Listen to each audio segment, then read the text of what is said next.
Hi guys, good morning. Ito po tayo ngayon, magkakape ako ng insulin coffee. Wow!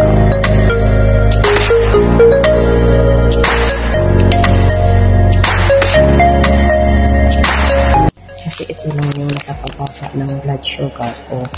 Ang blood sugar ko is 12.5. So, nung pumunta ko sa appointment ko nung Friday, last Friday, na check ako, nakuha ko yung result, tapos okay na yung blood sugar ko.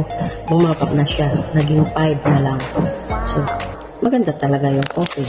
Ito yun, yung saling coffee.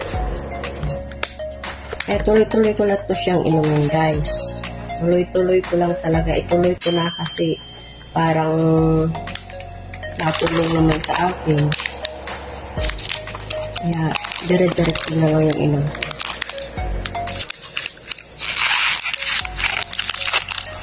Para naman ay gumaling kung ano yung mga nararamdaman.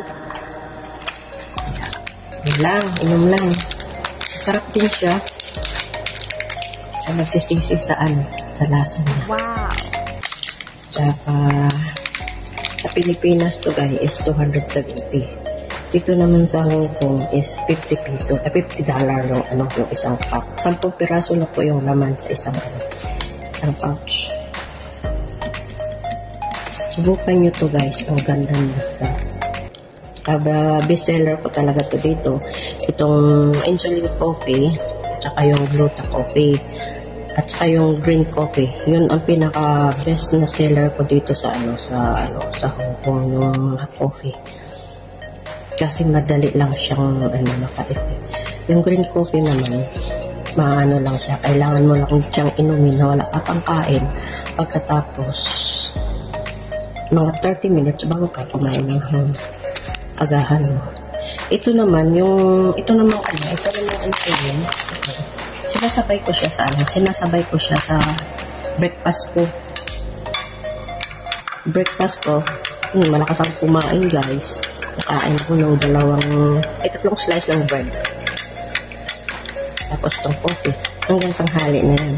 Tapos sa tanghali naman.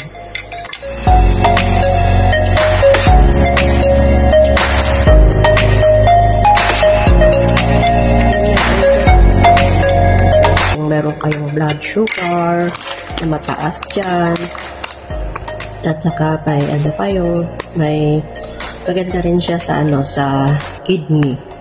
Kapalinis talaga siya sa kidney. Thank you. Wow!